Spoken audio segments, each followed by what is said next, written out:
Hi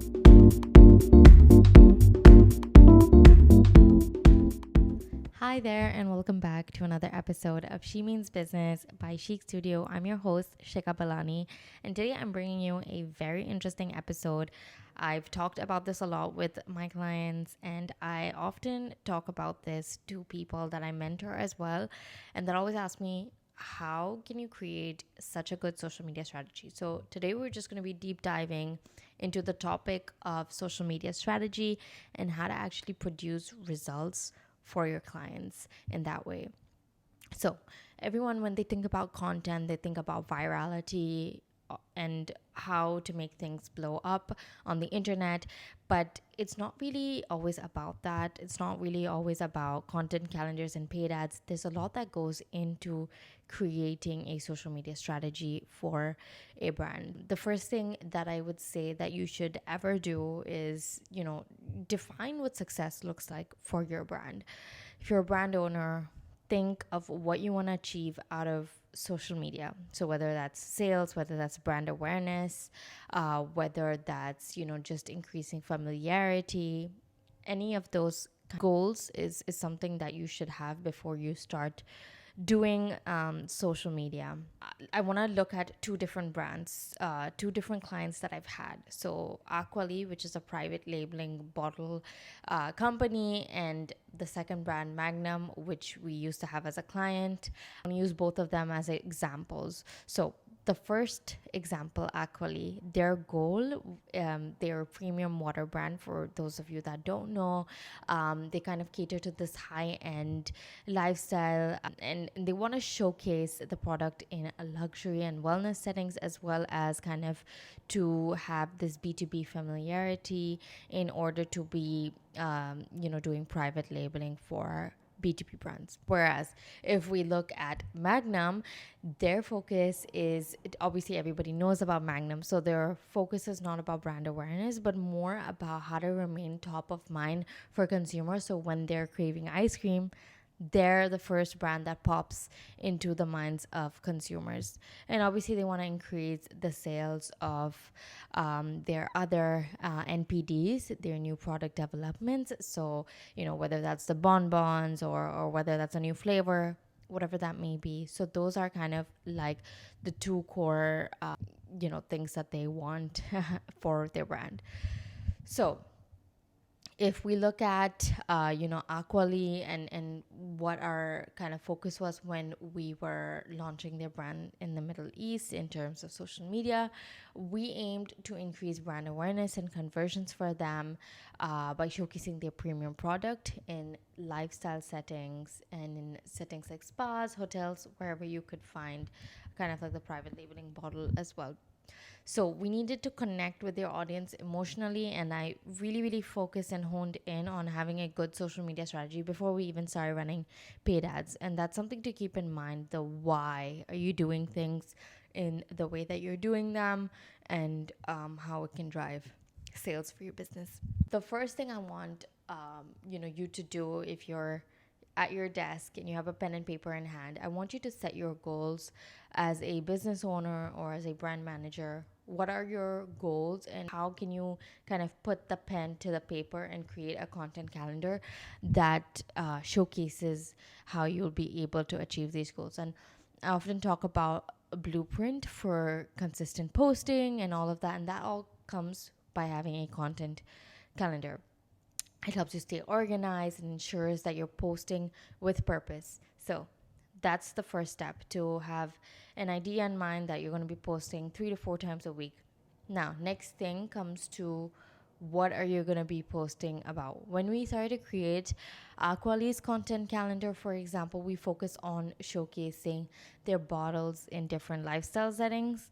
So that would be like hotels, gyms, spas, home office, cafes, wherever you could think, beach settings as well, wherever you think we could actually bring the product to life. And by posting a mix of these settings, we align the content with Aquali's goal of appealing to these health conscious professionals. So another thing to keep in mind is, when you are creating a content calendar or you're deciding on whether to do a photo shoot or not, you need to keep your demographic in mind always. So once you've kind of kept them in mind, the second thing I want you to do is build on content pillars. So what are the key things that you want to be talking about, in your content calendar, whether you're deciding on the content pillars monthly or you're deciding them kind of like in a 6-month period. Those are all things to keep in mind. So for example, February is approaching us in a couple of days. So I would recommend that you look at your content calendar and your key focus and pillars on, love, Valentine's. What does that mean for your brand? And that doesn't always mean that you need to focus on, you know, your brand in like a lovey dovey setting. What does Valentine's Day or Valentine's month mean for your brand? So, um, if I were to do this, like for example, for Magnum, which I did last year, I spoke a lot about how we could bring in the power of, sharing a bite together, or, moments of pleasure that you could celebrate together. There are different types of ways that you can spin around. You just need to be creative. So, and then creating those content pillars into stills or video, that's a separate thing. But once you have those content pillars, you're set in stone, because then you don't need to think too much. All you need to do is then think about, how am I going to portray this pillar in a video or still format. So that's kind of an idea, and I would recommend you definitely focus a lot on UGC, because that is performing really well. But we'll get into that in a bit as well. So if you're deciding on your content calendar, I would say there are 3 things that you should definitely decide on. Your posting frequency, so have that in a calendar format written down, how many times a week you're going to be posting. If you're a new brand, I would recommend you start posting more frequently so the algorithm understands that you're being active. And then second thing would be to mix the content types. So like I mentioned, focus a little bit about the product, then about emotional pillars, whether that's the theme of love like I described to you, or UGC content, behind the scenes content, all of that. So it should be a mix. And when you're starting out, I think it's really important to have a mix, because then you can know what is driving the most growth for your profile, for example. But I would recommend you do this anyways, like throughout the year. Keep switching your content pillars up and understand what your audience is kind of resonating with. And yeah, align with key dates. That's the third point. So, like I said, you need to have kind of like those key moments set out in your calendar. So, for example, February is all about Valentine's Day, and then March can be about Ramadan, and April, and so on. So, you just need to really understand how to capitalize on those key moments. I know, for example, for Magnum, we focused a lot about how we're going to showcase summer months as like the key moment to indulge in a Magnum ice cream, because it's so hot. So talking about how it will, calm you down, make you have an amazing day. So kind of like associating heat or like summer with Magnum. And that's great. Like if you're uh, creating kind of those connections with 2 things immediately. So, for example, when you're thinking about one thing, you think about a brand, and that's very smart, and that's a great way to kind of like showcase your product, and make your product be top of mind for the customer. So that's something that you should keep in mind as well when you are thinking about content pillars and how to can build on that. So next thing that I would talk about is the whole idea of social media engagement. So obviously it's really great if you create content, but if you don't have any engagement, that's a separate thing. You want to post with kind of a strategy, and you want to post with intention. So what do I mean by that? I mean don't post and ghost. It's really important to do community management, and that's something that we offer within our packages anyways. What I mean by that is constantly, replying to messages that you receive, DMs that you receive, replying back to comments, interacting with other brands and other, key influential people within your space, whether that's, actors, celebrities, sports and fitness influencers, whatever it might be for your brand. But kind of interacting with that and really appearing in the comments at all times.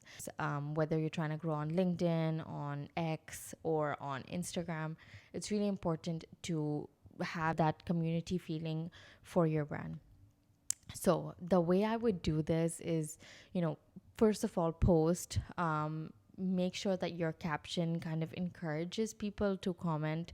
So, for example, if you are posting something controversial, ask people in the comments, what do you think? Are you team X or team Y? Not all the time, but I do think that from time to time it's important to have those sort of posts within your content calendar. Second thing is, having Instagram polls and Instagram stories that have those interactive features. Also, LinkedIn has polls now, and so does X. So it's important to utilize all of the functionality within those different platforms. And then the third thing that I would say is to encourage and drive UGC. So whether that's, through an Instagram giveaway, that's super key. So I would often say that, Instagram giveaways, if they thought out really strategically, they can be really, really good.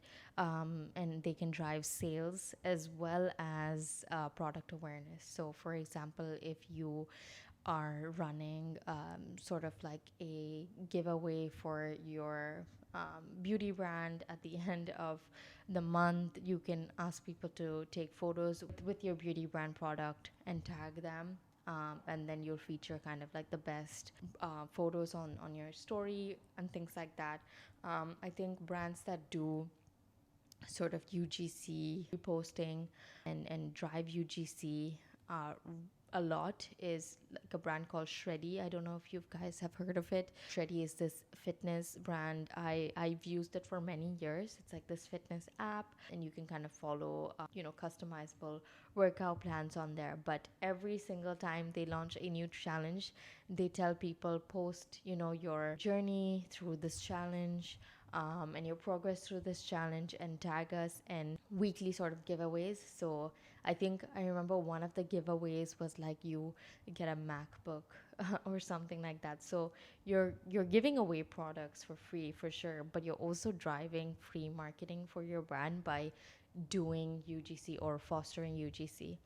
So that's definitely something to keep in mind. But that's more expensive things. If you're just starting off, definitely just do community management in the sense of replying to comments. Now that you have a perfect social media strategy and social media content calendar, how are you going to amplify, the sales through that, or to achieve your goals, whether that's brand awareness or sales? Oftentimes it's always sales, but how are you going to use your content calendar to your advantage here? And that's where I come in with my specialty, which is paid ads. What I would say is, oftentimes we've kind of tested out content that has worked well on social organically, will perform well on paid as well. So we've boosted posts from the back end, but also we've ran social media ad campaigns where we've A/B tested some creatives and targeted the right audience. So for example, you can start off really high level with people that just have interest of your specific product category. So whether that's ice cream, whether that's water, you want to target those consumers. Then you have kind of like the second level, which is, really defining people that have interacted with your brand and retargeting them. So that's a second layer. And then there's a third layer, which I would say is lookalikes, or even targeting people that have purchase intent on a cold marketing level, if I would say so. So people that have been, prone to buy on Facebook or Instagram in the past, targeting them.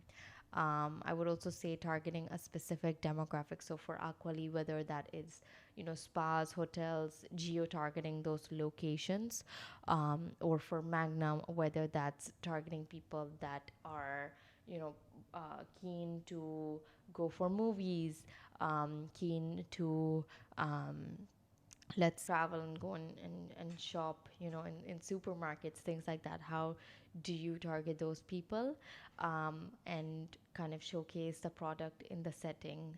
So for example, in the setting of a movie, indulging in an ice cream, at the cinema, things like that. So it's always good to have and test key things at and different points of purchase.